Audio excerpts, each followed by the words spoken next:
Hello guys, welcome back to my channel. How you guys doing? Thank you guys for coming. So today I'm going to be making quiche Lorraine. So we have all our ingredients here. We have the dough which we are going to be using. You can decide to make your own dough. So I bought this one which is already made. In here I have my bacon. And here I have my tomato. This is optional, you can skip it. And I also have my spinach. It's optional, you can skip it. So I have 3 eggs. I have my nutmeg, and I also have my cream. Yeah, this is an oat cream which we are going to be using. So guys, let's start cooking. So we just broke our 3 eggs inside the bowl now. Yeah, Harmony is going to be turning it now. So I have my little pepper here. I have my little pepper. And let me mix it together, Mama.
is eating a quiche.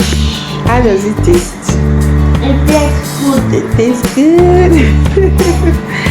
Yeah, she's loving it. So we have this one remaining. She took one part while I took one part. So okay guys, thank you for watching, and until next time guys, Bye.